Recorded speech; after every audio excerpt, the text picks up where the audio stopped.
FORA.tv. The world is thinking. Oh, let me spend a minute talking about a soldier named Duncan Crookston. So on September 4th, when Bush comes to Australia and says, "We're kicking ass," that was his version of the war that day. And I'm not going to dispute that the point isn't to say that was wrong. That was his war. But on September 4th for the 216, it was another EFP going into a Humvee. Three guys are dead right away. A fourth loses both of his legs. And then there's Duncan Crookston, 19 years old, loses both legs here, loses his right arm here, loses his left arm here, and what little remains of Duncan Crookston is very badly burned, but he doesn't die. He's airlifted to Lanchville, and then to Texas, San Antonio, to Brooke Army Medical Center. Almost 5 months later, when Ralph Koslerich is on home leave, everyone got 18 days away from this war. At the end of his leave, he went to visit his wounded soldiers, including Duncan Crookston. Duncan by then had had 30 surgeries. His ears had fallen off. His nose had fallen off. Eyebrows gone, eyelids gone. He was bandaged. And so Ralph Koslerich turns the corner of this burn unit to go into the room and sees, it just didn't make sense. There's just so little of Duncan left. He's in bed, can't really move.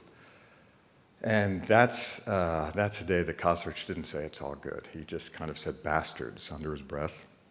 Went into the room, did his Koslerich thing, stood by the bedside, and started talking to Duncan, who, of course, was completely unresponsive. Gave him some medals, no response from Duncan. And then Koslerich said, "You need to get better, and those are your orders from your commander. Do you understand?" And then there was this. There was the slightest nod. And that's when it became clear that, he knew everything.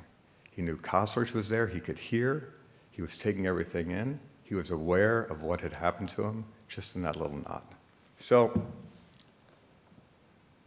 Koslerich talks a little more, leaves, goes from there to the airport, flies back to Iraq, goes into his office, turns on the computer, and waiting for him is an email from Duncan's mother. "Dear friends and family," it began, "it is with great sadness I write to you. Duncan passed away at 3:46 p.m. today after the decision was made to stop heroic measures." So he had died. The email ends, "Words cannot express the gratitude we feel toward all those who offered support and prayer to Duncan and our families during the past 5 months. We can take away from this experience the knowledge that good people exist in this world, that evil is worth fighting for that reason, and that Duncan was a proud example of a good person who did not stand by and allow it to flourish by doing nothing. Duncan would have been 20 years old tomorrow. He will be forever 19 now and forever missed." So we reach the point where, the question occurs, was this worth it? Did the surge work? Was the war won?